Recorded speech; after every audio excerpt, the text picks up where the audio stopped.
तो देखिए, जब मंच पर मैं होती हूँ तो एक ही बात कहती हूँ कि टेंशन बिल्कुल नहीं लेना, क्योंकि टेंशन लेने की चीज़ ही नहीं है। और मैं तो उस ख़ानदान से ताल्लुक़ रखती हूँ जहाँ टेंशन होती ही नहीं। आप सब गवाह हैं, इतिहास गवाह है। मैं सरदारों के ख़ानदान से हूँ और हम तो 10 साल तक देश की गद्दी पर चुपचाप बैठे रहे, हमने टेंशन नहीं ली। सारे देश ने टेंशन ली, हम बोले, लेकिन हमने टेंशन नहीं ली। और टेंशन लेने की चीज़ है भी नहीं। अगर लेना ही चाहते हैं आप तो कार लो, बंगला लो, या फिर अच्छा खासा लोन लो और निकल लो। बिल्कुल। तो एक बार मस्ती से आप लोग जब तालियां बजाएंगे तो मुझे अच्छा लगेगा। बहुत शुक्रिया। क्योंकि बाबा रामदेव भी कहते हैं कि अगर आप दिन में कुछ समय ताली बजाते हैं तो आपको हार्ट अटैक की प्रॉब्लम नहीं होगी। तो इसलिए हमारे लिए तो तालियां बजाइए, लेकिन अपने स्वास्थ्य के लिए ज़रूर बजा लीजिएगा। अच्छा। एक ऑपरेशन थिएटर के बाहर 2 पंक्तियां लिखी हुई थी और आपको वहाँ बात समझ आ जाएगी। ऑपरेशन थिएटर के बाहर लिखा हुआ था कि खोल लेते दिल अगर मिल बैठकर यारों के साथ, खोल लेते दिल अगर मिल बैठकर यारों के साथ, तो हमें खोलना न पड़ता औजारों के साथ। बहुत अच्छे श्रोता आप लोग त्रिनगर के। और मुझे बहुत अच्छी बात ये लगी कि इस मंच पर, जैसा कि चिराग ने बहुत अच्छी बात की कि सभी पार्टी के यहाँ पर नेता थे, तो मुझे ऐसा लगा कि हम अग्रवाल लोग सबको समान रूप से आप लोग देखते हैं और पूरा हिंदुस्तान यहाँ था। तो एक बार आप अपने समाज के लिए ताली बजा दीजिए। क्या बात है। और हम कभी तो किसी भी पार्टी के होते ही नहीं, हम टेंशन हम लेते ही नहीं। अगर आप हमें किसी पार्टी का समझें तो टेंशन आपकी है। मैंने तो उस दिन भी टेंशन नहीं ली थी जिस दिन मोदी जी ने नोट बदल दिए। उस दिन टेंशन ली मेरे पति ने। 8 बजे जब 8 नवंबर 2016 में जब मोदी जी ने नोट बदल दिए, उसके अगले दिन से मेरे सरदार जी टीवी चैनल लगा के बैठ जाते थे। मैंने कहा, सरदार जी नोट बदल गए, सारे देश में टेंशन है, आप क्या टेंशन लेके बैठे हो? बोले ये 56 इंची सीना कुछ भी कर सकता है। मैंने कहा, आप क्या चाहते हो? बोले मुझे तो उस दिन का इंतज़ार है कि जब मोदी जी आए और टेलीविज़न पर बोलें, मेरे प्यारे देशवासियों, ये जो आपके पास आपकी धर्म पत्नी है ये 30 सितंबर तक ही मान्य रहेगी।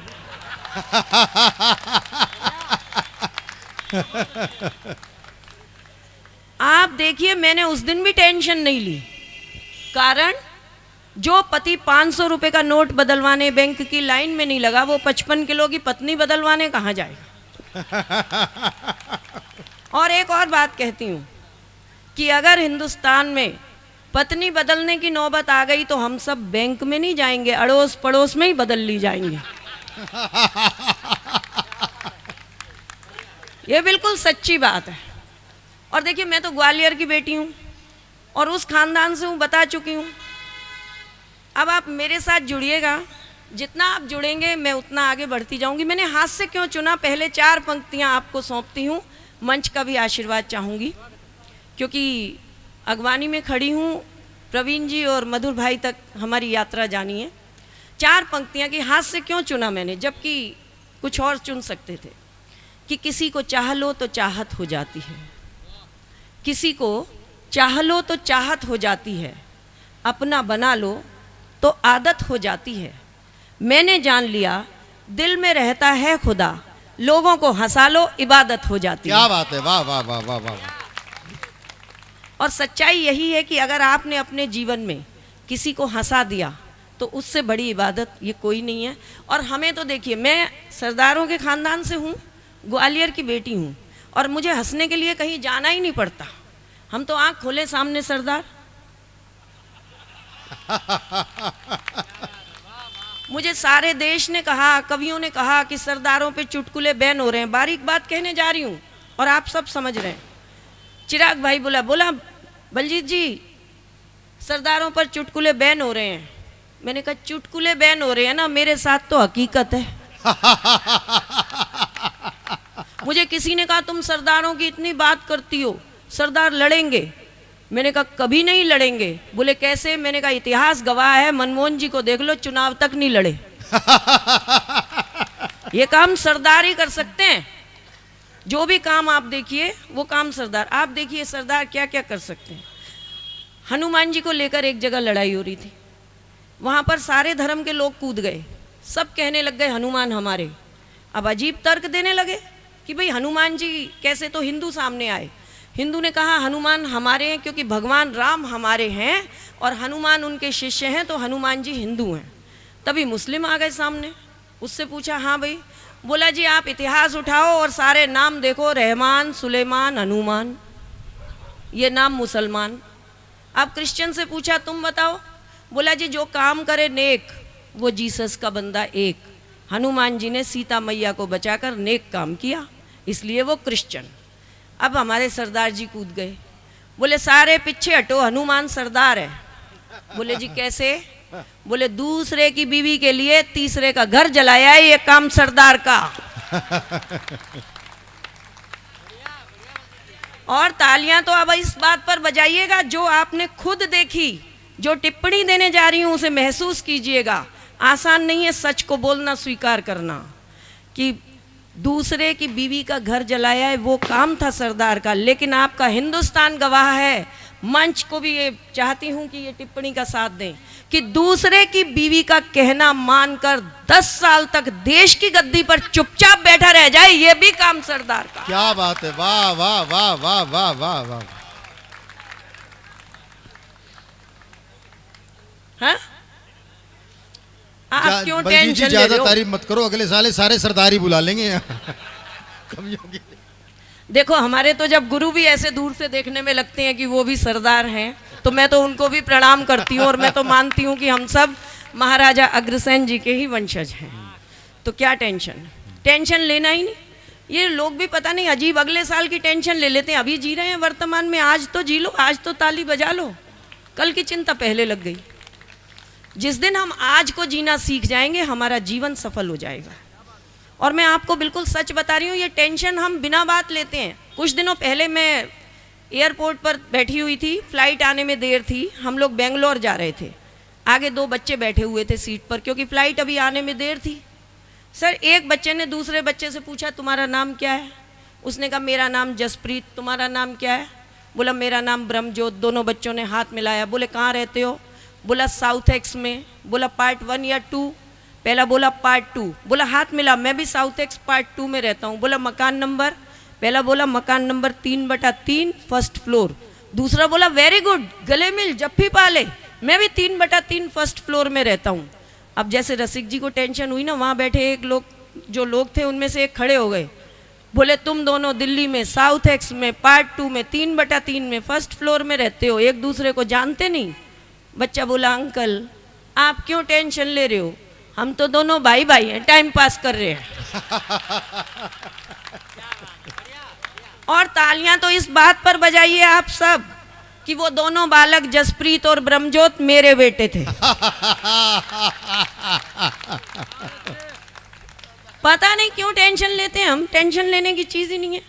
अभी पिछले दिनों हम एक कार्यक्रम में गए, हरियाणा के आगे एक गांव था, वहाँ एक महिला वो गाय के साथ साथ मतलब वहाँ एक सांड खड़ा था, उसको खीर पूड़ी हलवा खिलाती जा रही। तो हमारे एक कवि मित्र हैं, वो बोले कि लोग गाय को रोटी खिला रहे हैं, आप सांड को खिला रही हैं। वो महिला बोली, हरियाणा की थी, बोली खिला मैं रही हूँ, टेंशन तन्ने क्यों हो रही है? वो बोले नहीं जी आप सांड को बहुत खिला रही हो, कारण? तो अब महिला का जवाब सुनिए और आनंद लीजिए। वो हरियाणा की महिला बोली पहली बात तो देख खिला मैं रही हूँ, टेंशन तू क्यों ले रहा है, पर फिर भी तू जानना चाह रहा है तो जान ये कि यह मरकड़ा सांड है और मेरे पति हड्डियों के डॉक्टर हैं, ये रोज 2-4 की तोड़ देता है, दुकान इसी के कारण चल रही है।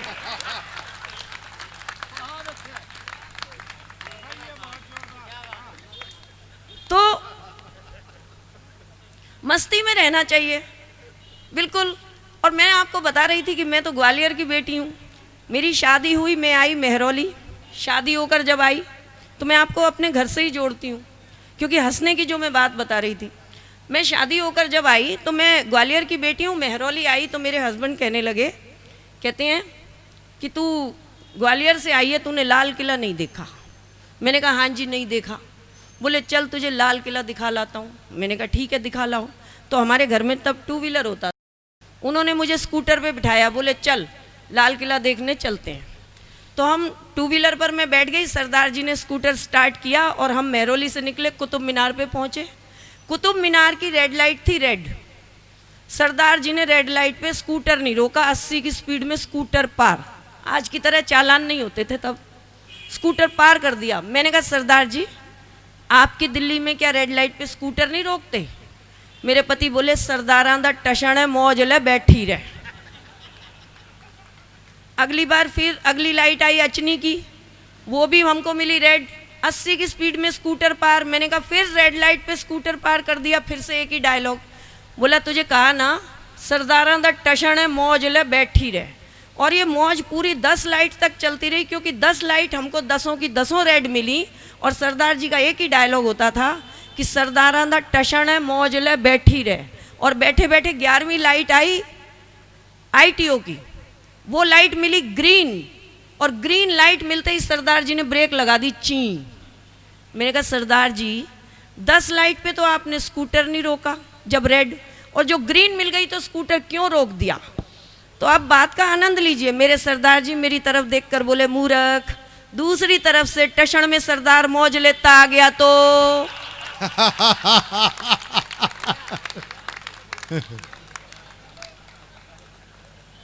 तो हम तो ऐसे ही लोग हैं। अच्छा हम गए शिमला घूमने। जब हम शिमला घूमने गए तो सरदार जी ने कहा ड्राइवर को कि भाई गड्डी मैं चलावांगा, तू एक्स्ट्रा पैसे ले ले। अब शिमला हम घूमने गए, सरदार जी ड्राइविंग सीट पर, मैं साथ वाली सीट पर। और दृश्य देखिए, शिमला के जैसे ही सरदार जी ने मोड़ काटा पहाड़ियों पर, तो मुझे ऐसे लगा कि हम खाई में गिर जाएंगे। मैंने देखा, मैंने कहा सरदार जी बहुत तेज़ी से मोड़ काटा है। अगला मोड़ आया, फिर इतनी तेज़ी से मोड़ काटा गया कि लगा खाई में गिर जाएंगे। जब तीसरे मोड़ पर भी गिरते गिरते बचे तो मैंने कहा गाड़ी रोको। सरदार जी ने रोकी। मैंने कहा आप मोड़ आने पे इतनी तेज़ी से मोड़ काटते हो, आपको डर नहीं लगता? बोले मूर्ख, डर तो तब लगे जब मैं आँख खुली रख के मोड़ काटूं। बोले मोड़ आंदा है, मैं ते अखा बंद कर लेना, कट गया ते सतनाम, नहीं ते वाहेगुरु जी। वो दिन आज का दिन गाड़ी में चलाती हूँ, कौन अपनी वाहेगुरु जी कराए। हम टेंशन लेते ही नहीं, और टेंशन लेनी ही नहीं चाहिए। मैं आपको बता ही चुकी हूँ। 4 दिन पहले मेरी और मेरे पति की हुई जोरदार लड़ाई। पति ने भगवान को गुहार लगाई, बोले हे भगवान तंग आ गया हूँ ऐसी पत्नी से, मुझे उठा ले। मैं कौन सी कम थी? मैंने कहा हे भगवान मैं भी तंग आ गई ऐसे पति से, तू मुझे बुला ले। पति बोले भगवान जी मेरी एप्लीकेशन छोड़ दे, पत्नी की लगा ले। तो हम दोनों पति पत्नी इसी तरह लड़ते झगड़ते ज़िंदगी गुजार लिया करते हैं। हम दोनों पति पत्नी लड़ते झगड़ते इसी तरह ज़िंदगी गुजार लिया करते हैं। हम दोनों एक दूजे से नहीं, उस ऊपर वाले से डरते हैं। वो जैसे चाहे डुगडुगी बजाता है, वो जैसे चाहे सबको नचाता है। सिर्फ उसी के हंसाने से हंसती है ये दुनिया, वरना इस दुनिया में कौन है जो दूसरों को हंसाता है।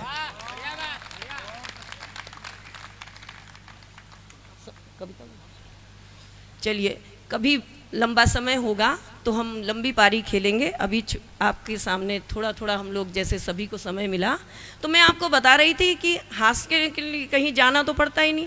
अब ये रामलीला के मंच आ रहे हैं। पिछले साल जब रामलीला का समय था, मेरे पति घर आए और आकर कहने लगे सीता मैया को देख, बहुत अच्छी पत्नी थी। अब एक पत्नी दूसरी पत्नी की तारीफ कहाँ सुन सकती है।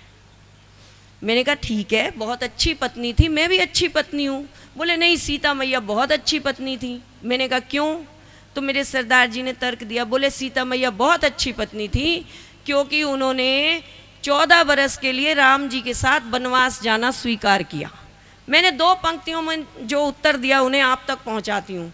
मैंने कहा सुनो पतिदेव, सीता मैया के वनवास जाने में बहुत बड़ी सीख है।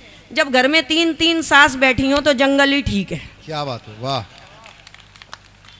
और बहुत सी बातें हुई। तस्वीर का एक दूसरा रुख होता है कि हम कहीं ना कहीं कविता रूप में भी अपनी बात कह कर जाते हैं। और मंच पर जब प्रवीण जी हैं तो प्रवीण जी को एक कविता मेरी बहुत पसंद है। हम लोग बहुत से त्यौहार मनाते हैं आप और हम सब जानते हैं, जी हाँ वही। लेकिन एक त्यौहार ऐसा आ गया हमारे देश में कि वो हमारे देश का नहीं है पर हम मनाने लग गए, और वो त्यौहार है वैलेंटाइन डे। बच्चे एक दिन आए, बोले मम्मी आज पैसे दे देना, चॉकलेट डे है, बहुत सारी चॉकलेट लानी है। तो मैंने कहा क्यों? बोले चॉकलेट डे है, सबको चॉकलेट देंगे। उसकी अगली बार बच्चों ने कहा कि मम्मी आज टेडी बियर डे है, हम बहुत सारे टेडी बियर लाएंगे। मैंने कहा क्या करोगे? बोले दादी को, दादा को, चाची को, आपको, सबको देंगे। तो मोबाइल में भी जब मैंने देखा कि टेडी बियर के फ़ोटो आ रहे हैं, तो यानी हम टेडी बियर का मतलब है कि तोहफा, और हम तोहफा देकर दूसरे को प्रसन्न करना चाहते हैं, ये मकसद था। वहीं से इस कविता को उठाया है, और बहुत छोटी सी कविता 2 मिनट में आपके समक्ष रख रही हूँ। आशीर्वाद चाहूँगी कि पापा ने अपनी बेटी को फ़ोन घुमाया, पापा ने अपनी बेटी को फ़ोन घुमाया। ये बिटिया यहाँ बैठी है, इस बिटिया को समर्पित करती हूँ ये पंक्तियाँ, कि पापा ने अपनी बेटी को फ़ोन घुमाया और कहा बिटिया देखना चाहता हूँ तेरा मुस्कुराना, तू ही बता दे तोहफे में कैसा टेडी बियर है लाना। तो बिटिया बोली पापा बेशक बदल गया ज़माना, भले ही टेडी बियर मत दिलाना, पर एक बात सारी दुनिया की बेटियों के पापा को समझाना, हम बेटियां भी चाहती हैं हर आंगन में खिलखिलाना, कभी कोई पापा अपनी बेटी को गर्भ में मत मिटाना, बेशक हमें टेडी बियर कभी मत दिलाना। क्या बात है, वाह वाह वाह वाह वाह वाह वाह वाह वाह। बहुत खूब। आप जितना आप समर्थन हास्य का करते हैं उतना ही आपने भावनाओं का किया, बहुत साधुवाद। अब पापा ने अपने बेटे को फ़ोन घुमाया और कहा चाहता हूँ तेरा अच्छा पापा बन जाना, तू ही बता दे आज तोहफे में कैसा टेडी बियर है लाना। तो बेटा बोला पापा बेशक बदल गया ज़माना, भले ही टेडी बियर मत लाना, पर एक बात सारी दुनिया के बेटों के पापा को समझाना, जिस सीट पर बैठे हो, जिस ओहदे पर बैठे हो, उसे ईमानदारी से निभाना, भ्रष्टाचार के पैसों से बड़ा टेडी बियर हमें कभी मत दिलाना। क्या बात है, वाह वाह वाह वाह। और आप सब अपने घर में अपनी उस माँ को याद कीजिएगा जो बूढ़ी माँ घर पर हम सबका इंतज़ार करती है, या चाची, ताई, दादी, जो भी घर में बुज़ुर्ग माँ हो। अंतिम पंक्तियों में मैंने उस माँ की भावना को रखने की कोशिश की है, और आपका भरपूर समर्थन चाहूँगी, और तभी यहाँ से विदा दीजिएगा कि अब पापा ने अपनी बूढ़ी माँ को फ़ोन घुमाया। मंच का भी ध्यान चाहूँगी कि पापा ने अपनी बूढ़ी माँ को फ़ोन घुमाया और कहा बाबा से पूछ कर बतलाना, आज तोहफे में कैसा टेडी बियर है लाना। देखिए अपने घर की माँ को याद कीजिएगा और बताइएगा। पापा ने अपनी माँ को फ़ोन घुमाया और कहा बाबा से पूछ कर बतलाना, आज तोहफे में कैसा टेडी बियर है लाना।